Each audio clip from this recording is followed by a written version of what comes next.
Welcome to Divine Feminine Rising with Mezdulene. I'm Mezdulene, and my intention with this podcast is to entertain, educate, and illuminate as I share the power and magic of the Divine Feminine.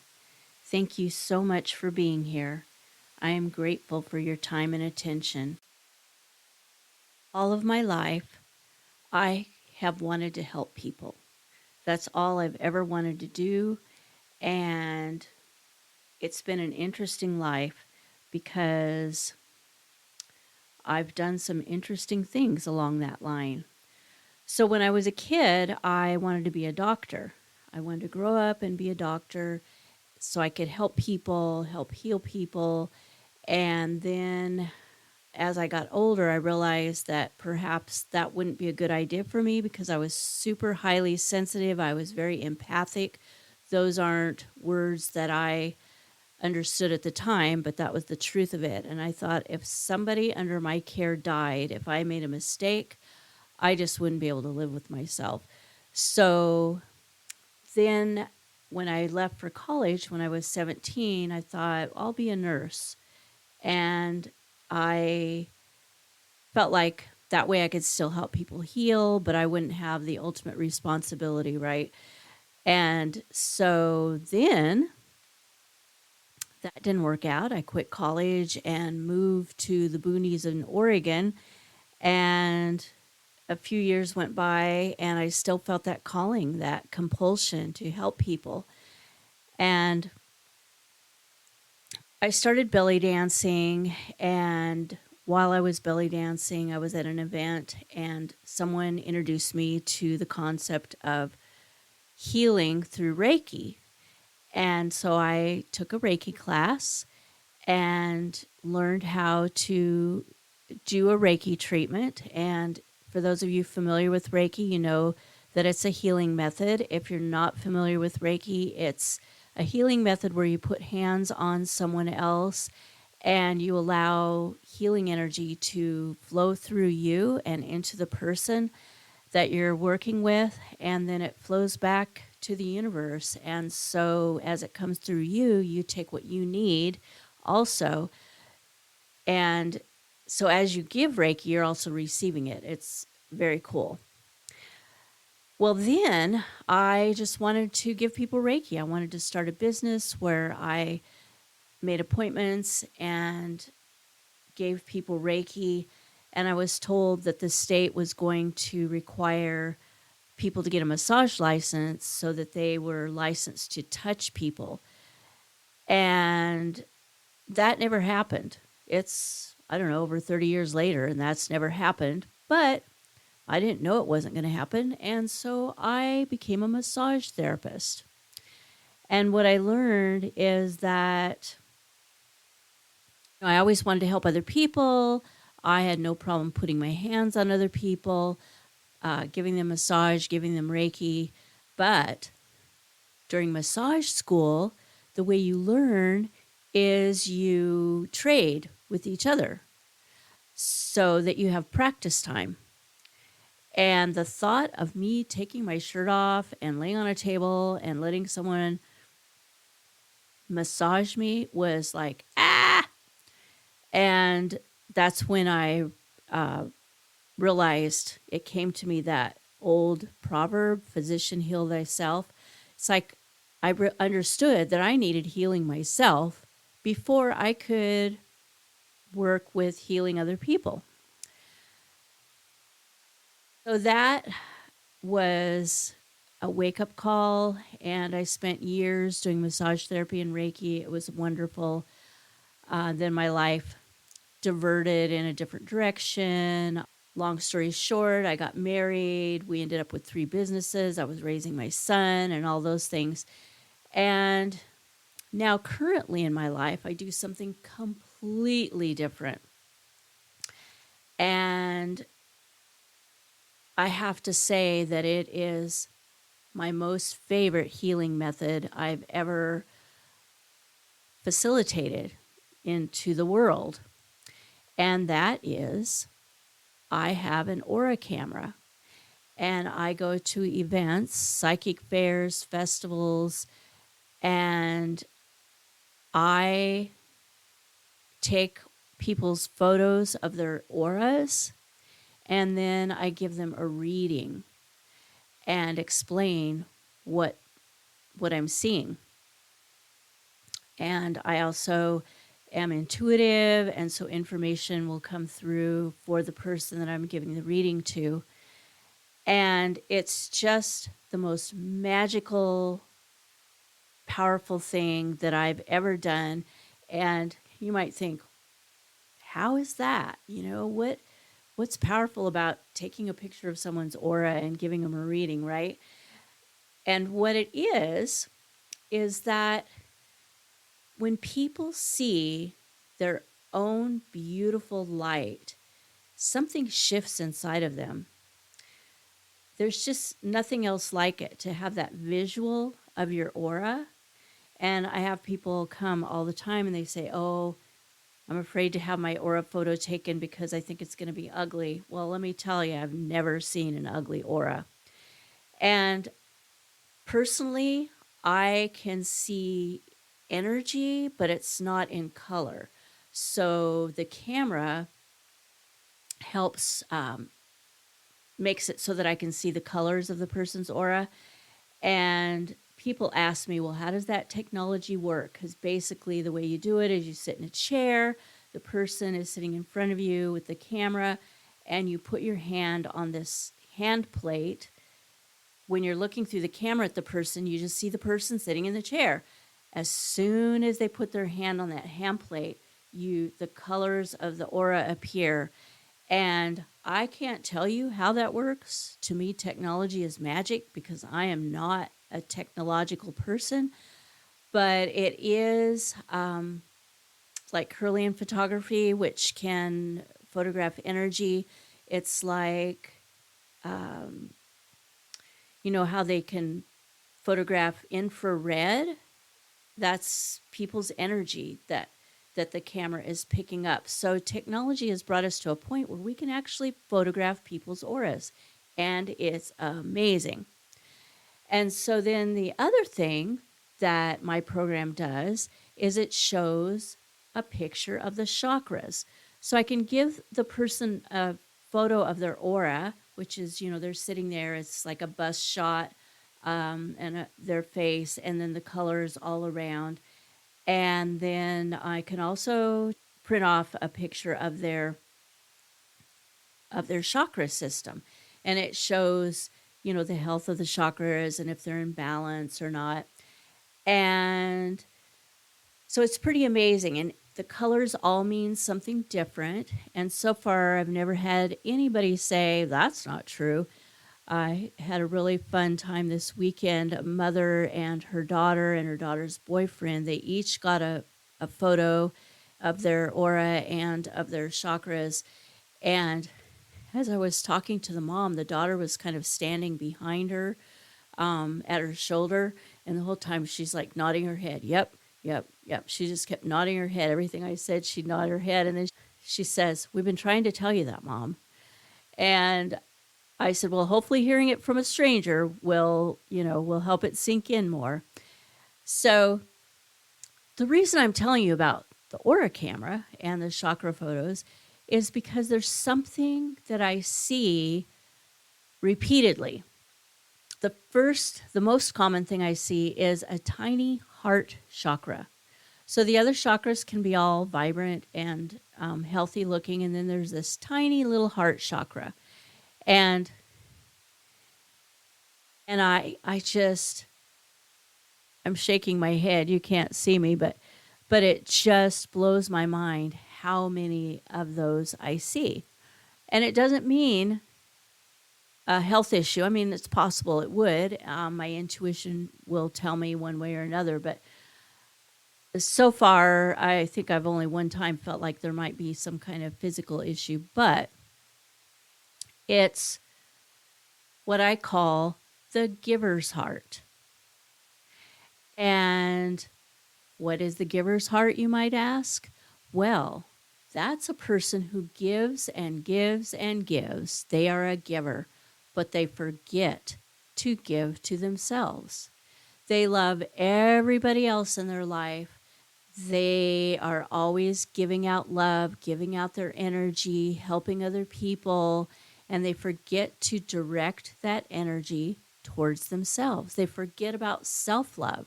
Self-love is extremely important. It might be the most important thing you ever learn how to do, and it's also the hardest thing you learn how to do because we're not raised and conditioned to love ourselves, right? And we feel like that's selfish, but it's not. It's selfless because we need our heart to be filled up and refilled so that we can keep giving and giving, right? Without any kind of depletion. So I tell people that there's 3 things they can do to help their heart chakra open more and to be more healthy, I guess would be the way to say it. And I tell them to imagine giving themselves the love that they give to a loved one.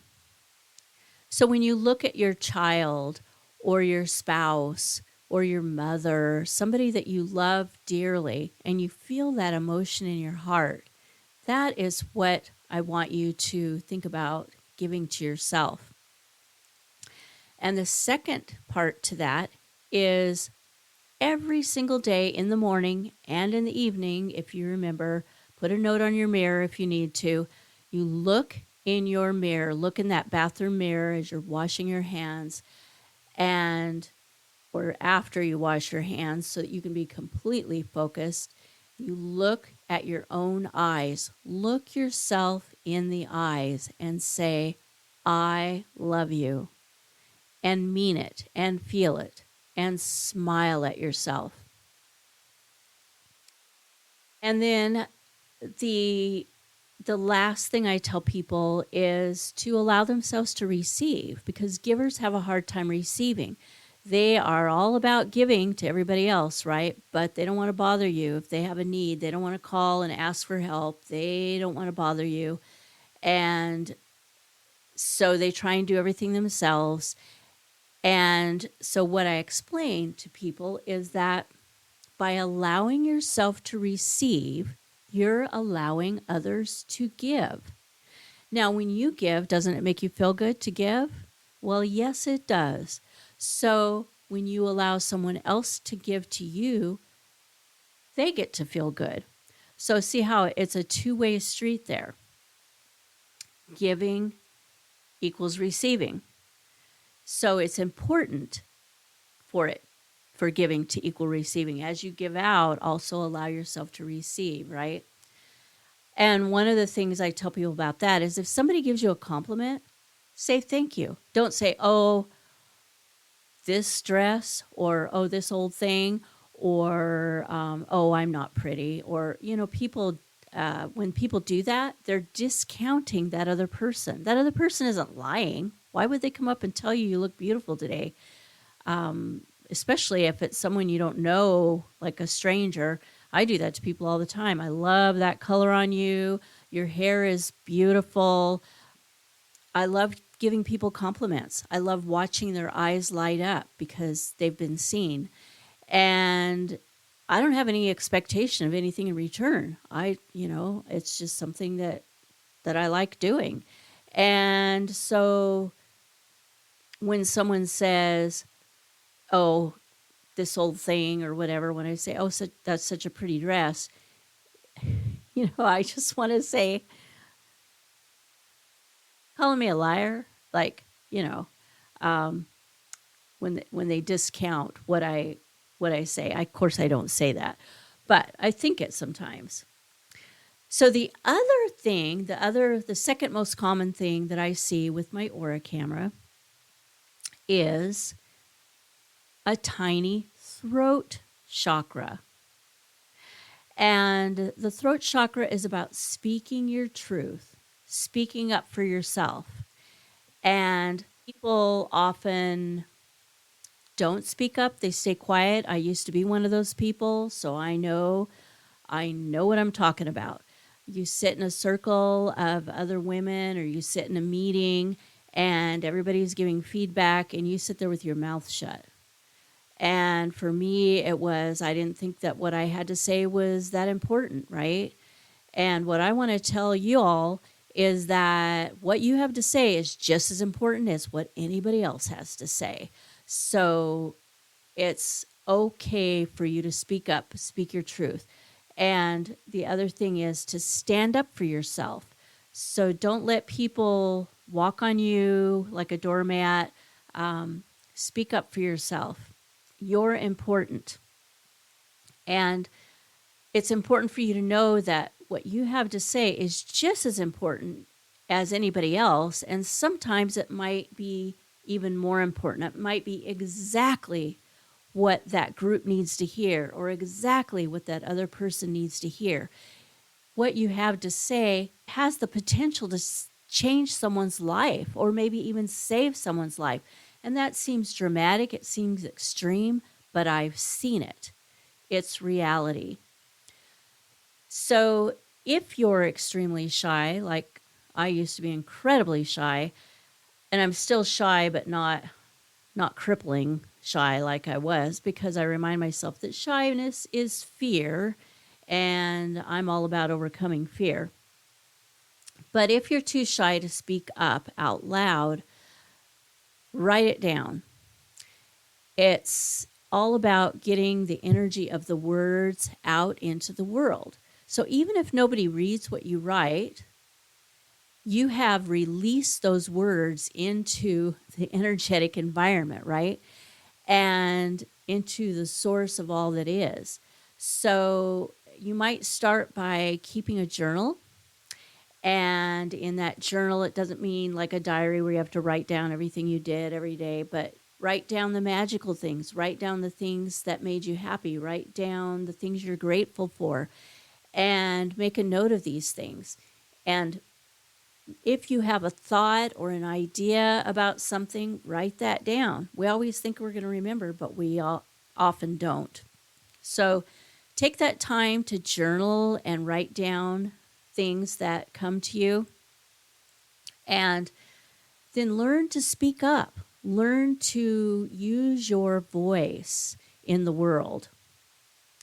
So if you feel called to help other people, or called to speak, or maybe do a podcast like I'm doing, or do TikToks, or have a YouTube channel, do it. You have free will, so you can answer the call or choose not to. But what I want you to know is that what you have to say is something only you can say. Other people might be called to do a podcast on a similar subject, but they're not going to say what you're going to say. They're not going to use the words that you're going to use. They're going to reach their people. You're going to reach your people. And trust me, your people need to hear you, whether it's in a small way, one-on-one, or a big way where you go online. So that's what I want you to know.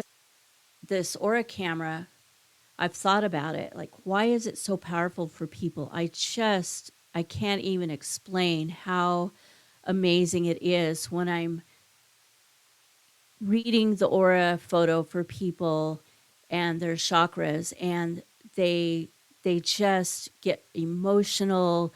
They say so many things like, that's exactly what I needed to hear, or that's so right, that's so validating, or sometimes I didn't know that, but their family member or friend that's standing next to them is like, well, we knew that, right? And so I see people, they just light up, their faces light up. Sometimes they cry, and it's a happy cry, and I think, why is this so powerful? And it's because people need to be seen, and everybody needs to be seen. Everybody needs to be heard. Everybody wants to feel like they matter. And this work that I do, it is showing people their light, showing people that they have something in their hand they can take with them and put up on the mirror or wherever, and remind themselves to open their hearts or their aura to see that beautiful, beautiful orange color that's surrounding them, that's letting them know it's time to manifest, it's time to create, go for it. You are a manifester. Or that beautiful green light that shows around some people that they're a healer. They're receiving healing energy and they're giving healing energy. And so it's just a beautiful thing. And they can see that and they can take it with them. And there's visible evidence that they are a unique and beautiful essence, a beautiful soul. They are seen, they are heard, and they matter. And so this is really my most favorite work because I can reach way more people doing this work, I guess. And each time is unique and different. And I feel like I get to see people, even, they're perfect strangers often, usually.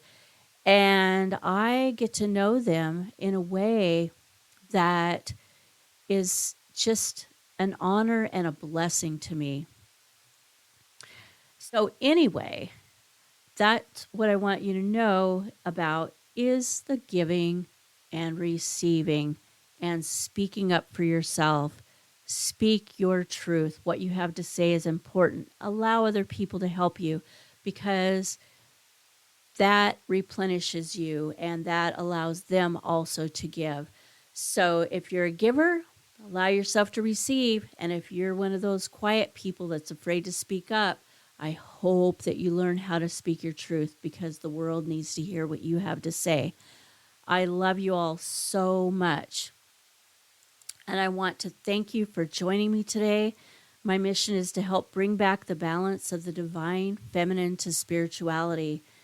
Please share this podcast with anyone who might be interested. And if you'd like to connect with me further, feel free to reach out.